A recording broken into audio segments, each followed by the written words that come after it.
সারা বছর এই চাষ কি কিন্তু কোনো লাইন কাট পাচ্ছি কি করবো মন্দির আর হয় না চাষ একবার মনে হয় চাষের বাল ছাড়িয়ে দিই আবার মনে হয় গরু পুষি কোন দিক যাবো কোন দিকে করবো আর হয় না আবার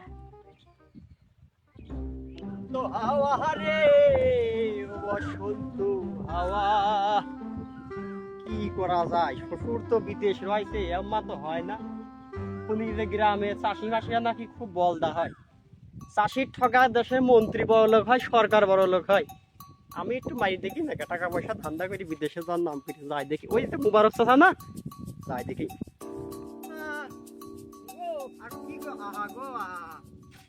কি করতেছো গো তুমি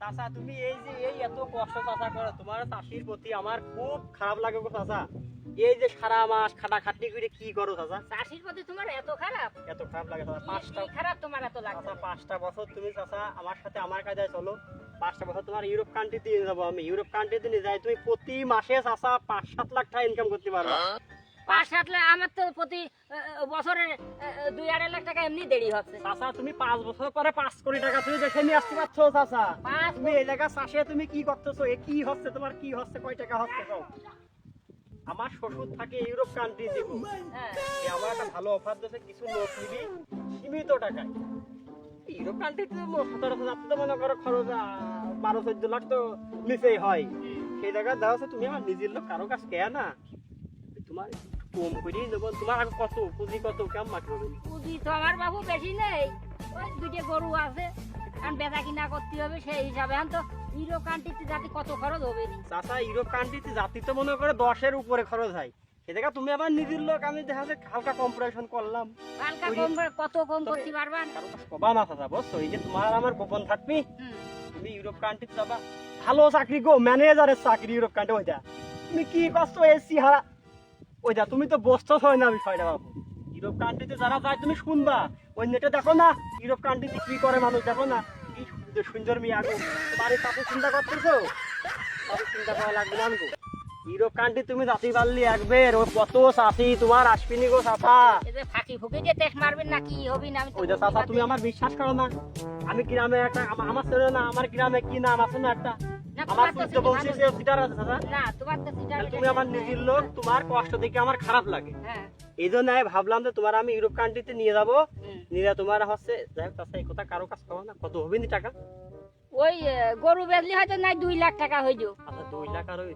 বাইরে ধুইতে জমি বন্ধক 3-4 লাখ বুঝাও আর 4-5 লাখ টাকা ওই জায়গা যাই আমি বলবো শ্বশুরের কাছে ওই জায়গা যাই 15 দিনের ইনকাম দিয়ে দিতে পারবা না 15 দিন ইনকাম হবে ও কিছুই না 15 দিন এটা মানে দেখ কারো কাছে কে না বুঝতে পারছো আমি শুধু তোমার জন্য বিষয়টা কাজটা করলাম না প্লেনে নিয়ে যাবেন না হাইটে জাতি হবে ওরে চাচা এই কথা কয় কি রে এসে এসি প্লেনে যাবা তুমি কও কি এই সামনের মাসে জুনের 10 তারিখে তোমার এসি প্লেনে পুরো তুমি ফ্লাইট হ্যাঁ তুমি ঠিক আছে আমি একদম চিন্তা করে না তুমি আমি জামা কাগজপত্রের কথা কব গোছা গুছে রাখবা তারপর তুমি কাজ করো আমি তাহলে ওই শুক্রবারে গরু বেচো বাবু আয় বাপু সব বেঁচে ফেলা দাও সব বেঁচে ফেলা দাও তাই তো সওয়ালটা তো যা কইলিও কথা তো ঠিকই কইলো কিন্তু ওর বাপরাও তো সেরকম চিটার বিটার না এরও তো আমরা মনে করি যে না ভালোই যাক ওই কি দেশি যায় এই চাষের মারা তো দাদা বিনিয়ান এ সুইতে লাভ নেই ওই সামনে মধুপুরের হাট আছে শুক্রবারে ওই হাটে যা গরুটা বেচে টাকা পয়সা গুছা যায় দে বিদে আসি যায় ওরে পত্র লিখি রে বন্ধু গ্রাম পোস্ট অফিস নয় জান তোমায় হলে মতে ভালো লাগে না গান আসে না বাড়িতে ওরে বয়স হয়ে গেল কোনো কর্মটর্ম নেই যাবো না বাড়ি গরুটাই পোলাবে যাই করবো বাড়া কত ভাড়া জীবনটা এভাবে চলে না কি করবো তাই তো বিয়ে করলো আমার জুটি সব ছেলে মেয়ে তাকে সবুজ ভাই। টাকলা রহিম, হ্যাঁ দাঁড়াও দাঁড়াও, তুমি তোমারে খুঁজতেছি, দাঁড়াও দাঁড়াও। হ্যাঁ হ্যাঁ দাদা বলেন, আমি মনে মনে আপনারে খুঁজছিলাম, বলেন। কর্মটারও কোনো কিছু নেই। ওইটা কর্ম, আমি তো খুঁজতেছি এই কাজের জন্য রে পাগল ছল। তুই বেকার না, তোর বিয়ে হচ্ছে না, আমার বিষয়ে কম বেশি জানিস, কম বেশি শুনেছিস। ঠিকই গেছিস। ওইটা মুবারক চাচার সাথে এই মাত্র কথা আগে আসলাম। আমার শ্বশুর আমেরিকা ইউরোপ কান্ট্রিতে রয়েছে। ওই ইউরোপ কান্ট্রিতে যাতে খরচ তো কম বেশি তো লাগে, তো জানিস। ওই মাসে হচ্ছে 5 লাখ টাকা বেতন দিবেন, এক ম্যানেজারি চাকরি। ওই নিজের লোক, তুই আবার নিজের লোক, তো সেই খাতিরে বলতেছি যে ওই সামথিং মানে বেকার দেখা যাচ্ছে, তুই ঘুরিয়ে বেড়াচ্ছিস, 5টা বছর করিয়ে আসলি, 5-7 কোটি মারি নিয়ে আসলি, মানে তোর বিয়ে কে, তোর মেয়া, তোর তুই কত মেয়া নিবি, তোর সৌরমিত্র মেয়ে আসবি পাগল ছল। আছে লাইন ঘাট কি আছে কম বেশি? টাকা পয়সা কেমন লাগবে যে? ওইটা ইউরোপ কান্ট্রিতে গেলে তো 10-15 লাখ, তো তুই যা বুঝিস কম বেশি লাগে। সেই জায়গাটা আমি দেখা যাচ্ছে তোর জন্য কারো কাজ করি না, এটা খালি আমি আর তুই জানি। ওই কম বেশি করি একটু দেখা যাচ্ছে শ্বশুরের কাছ থেকে কম বেশি করে নেবো না। কত কেমন কি লাইন ঘাট আছে বাড়ি? আমার কাছে তো দেখলাম গোপনে ব্যাংকে মানে 1.5 লাখ মতো আছে।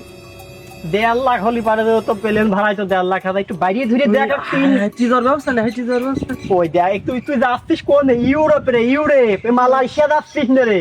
মালয়েশিয়া তো পাগল ছাগল না যায়, তোর নিয়ে যাচ্ছে আমি ইউরোপ।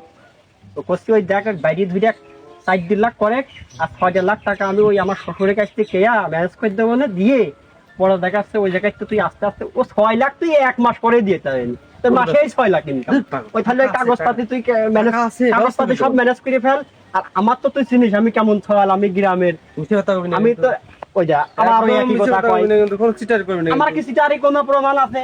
আমার বংশে কোনো সিটারি দেখেছিস কোনোদিন? দেখিসনি। খালি পারে তুই এই কাগজপাতি সব লাইন ঘাট করে, শুধুমাত্র তোর জন্য কারো কাছে কথা কবি নিয়ে যে হচ্ছে তোর জন্য আমি 3 লাখ টাকায় তোর আমি 3 লাখ 4 লাখ ইউরোপ পাঠাচ্ছি, কথা কারো কাছে কবি লোক আমি আরো বাড়াচ্ছি, খালি তোর জন্য স্যাক্রিফাইসটা আমি করতেছি। ঠিক আছে, তুই কাগজপত্র খালি করিয়ে ফেলাবে। হ্যাঁ করিয়ে তো আমি আগালাম, আমি করিয়ে ফেলাবে। কাজে লাগা সুযোগ একটা পাইছি, কাজে লাগা দাও। আর বিয়ে ভয় লাগছে, এসে ধরবো তো ছাড়বো না, আলাদা হয়। A few moments later, 2,000 years later. চোখে পাগল হইলাম রে মোবারক ভাই। হ্যাঁ রহিম ভাই, আমার ঘুম ধরা হয়ে ভাই। কি হয়েছে ভাই? ওই গ্রিন সবুজ কইলো কত আশা দেখাইলো ভাই, তোমার কাছে ধরেছে আর ঘুম ধরা হয়ে গেছে ভাই। গ্রিন সবুজ, গ্রিন সবুজ কি ওই যে আশা বিদেশ দেখাইলো নেওয়ার নাম করে যে টাকা আমার কাছে নিয়ে গেছে। আর ভাই বলিস নে ভাই, আমার কাম তো কইলো কেটে ভাই। আর ভাই আমার কাছে কইলো যে তোমার চাষবাস কিছু করা লাগবে না, নে চাষ করে কয় টাকা হয়? তা আমি বললাম আমার 2-2.5 লাখ টাকা তো প্রতি বছরে আমার দেরি হয়। তো কছে না 2-3 কোটি টাকা হবে এরকম কে? তোমার তো আশা আমার তো 2টা গরু বেচেছি, শুক্রবারে মধুপুর নিয়ে যায় 2টা গরু বেচেছি। হায় হায় রে, এ গরু বেচে আসি আর গুছা গাছা যা ছিল ফট দেওয়ার পরে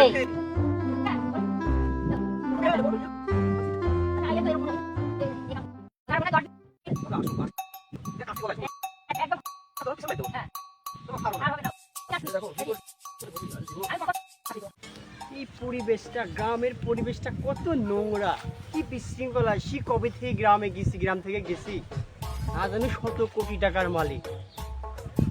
আজ অনেকদিন পর গ্রামে আসলাম, আসলে এসে খুব ভালো লাগছে। এই যে এখানে কত জমি সবই কিনলাম, কত টাকার মালিক হলাম আমি। আসলে যে গ্রামে তো আমি যে আসলাম, গ্রামে তো আমার ঢোকারই পরিবেশ নেই এখন। সেই সময় তো গ্রামে মুবারক চাচা, রহিম চাচা কত টাকা মারি নিয়ে গেছিলাম আমি। ভোগ্য আজ তো আমি কোটি কোটি টাকার মানুষ। ওই নন চেয়ারম্যানের কাছে ফোন দিয়ে 3 লাখ নিছি, 5 লাখ 6 লাখ মেরে দেবো দিয়ে সামথিং কে দেয়, ওরাও খুশি হয়ে গেল।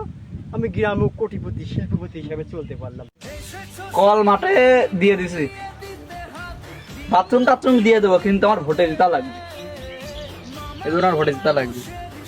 কল দিছি মানুষ সাধারণ জনসাধারণের জন্য, আগো তাছা পানি ওইও দেখছো দাও, কোনো সমস্যা নেই, ভোট দেবো। আবারও বাথরুম দিয়ে দেবো না, তোমাদের মাঠে আসলে কষ্ট হয়, বাথরুম দেবো জায়গা, ভোটে দিতে লাগবে আমার। তুমি আবার মাঠে কি করতে এলি এত রোদের ভিতরে? আমরাই কষ্ট করি, তুমি আবার কি করতে এলিও? আমরা কষ্ট করে পানি নিয়েছি, এখন বাথরুমটা হতে পারে হ্যাঁ যায়।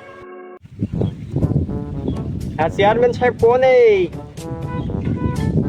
ওই এলাকায় একটু ঢুকতে চাচ্ছিলাম, ওই যে ওই সময় একটা ভুল ভ্রান্তি করিয়ে ফেলেছিলাম, তো ওই ভোট তো সামনে আছে, ওই দেবো না আপনার 10-20 দিয়ে দেবো না, আর ওই তারে মারিয়ে দেবো না নেই, ওই যার কাছে আপনি কম বেশি জানেন ওর ওই 5-এর জায়গা 10 করে দিয়ে দেবো না, ওই আপনি বলে টুললে একটু এলাকায় ঢোকার ব্যবস্থা করে, মাতৃভূমির প্রতি টান একটা বোঝেন না।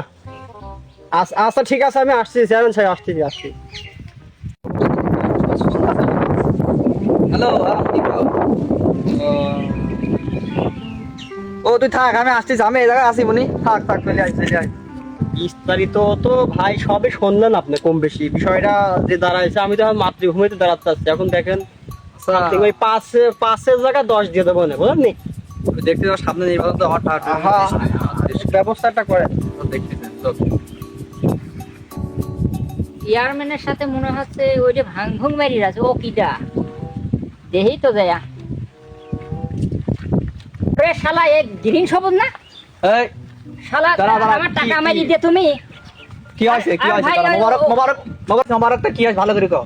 আমার টাকা মারি দিয়ে চলে গেছে, আমি 2টা গরু বেচেছি, আরো আত্মীয় স্বজনের কাছে টাকা নিয়ে ও দিছি, ও বিদেশ যাওয়ার নাম করিয়ে ও কোন উধাও হয়ে গেছে 17 বছর, ওর কি করবো আজ তাই কোন। দাঁড়া আমি বিচার করে দিচ্ছি, দাঁড়া। আরে সবুজ, চেয়ারম্যান সাহেব, তুই কি টাকা নিছিস ওর কাছ থেকে? ওই সেই সময় বেকায়দা ফোনে আপনার বললাম না, এটা সমস্যা তার ভিতরে ছিল, আমি তো শুনতে নিয়েছিলাম, ওই কিছু লোকের কাছ থেকে এরকম। এটা কত নেছে ভাই আপনার কাছ থেকে? আমার কাছে 8.5 লাখ টাকা নেছে। আরে তো মেলা টাকার ব্যবসা করে দিতে পারবেন? আচ্ছা, কি আপনি আপনার কাছে তো বলাই সব চেয়ারম্যান সাহেব, এখন আপনি দেখেন। আচ্ছা ও যদি আপনি 15 লাখ দিয়ে দেয় তাতে তো কোনো সমস্যা আমার দেখতেছি। 15 লাখ দিয়ে দেয়, এতদিন পরে 15 লাখ দিয়ে দিও, 8 লাখ নিলে আমার তো ওর চেয়ে ছাতু লাগতো না নে টাকায়।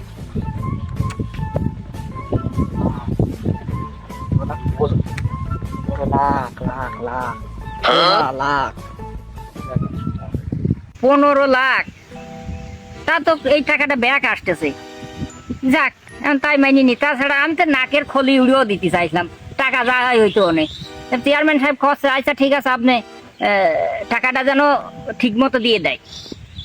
সবুজ, চেয়ারম্যান সাহেব, ওই কালকে ওই মোবারক সাদার ওই ইরা দিয়ে দিস, ওই 15 লাখ টাকা চেকটা লিখে দিয়ে দিস কিন্তু। যে আমি বলেছি, আমি সমস্ত লোকের টাকা, আমি যত টাকা নিয়েছি আমি সমস্ত লোকের টাকা আমি ব্যাগ দিয়ে দেবো। আর তুই টাকা মাপছে আনে সে তোর বড় চাচা আসলে যাই হোক ভুল ভ্রান্তি হয়ে গেছিল, এরকম কাজ যেন আর না হয়। একটা সমস্যায় হয়ে গেছিল, আমি আপনার গ্রামের সওয়াল ফিরিয়ে আইছি, যাই হোক আমি না আসতে পারতাম, আমি তাই যে কারণে আমি আপনাদের টাকার ডোনেশন দিয়ে আমি আপনাদের কাছে আবার ফিরে আসতেছি, যেহেতু আমি একটা ভুল ভ্রান্তি করে ফেলেছি, টাকা আপনারা সবাই মাফ করছেন, আমি আমার তাই আর মাতৃভূমি থাকি। ঠিক আছে, সবার টাকা কিন্তু ক্লিয়ার করে দিয়ে দিতে হবে।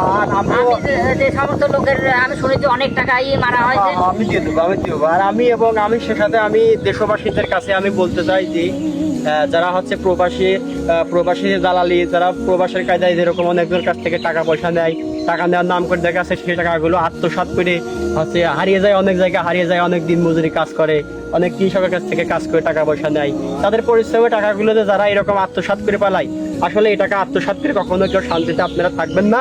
যদি এরকম ভুল ভ্রান্তি আপনারা কখনো করে থাকেন, টাকা আত্মসাৎ করে থাকেন, আপনার ওই 8 লক্ষ টাকার বিনিময়ে যদি আপনি ওখান থেকে কিছু উপার্জন পাই, আপনার যদি ওখান থেকে 30 লক্ষ 40 লক্ষ আপনি কোটিপতি হয়ে থাকেন, ওখান থেকে আপনার টাকাটা ব্যাগ দিয়ে দিলে কিন্তু আপনার আহামরি কোনো ক্ষয়ক্ষতি হবে না।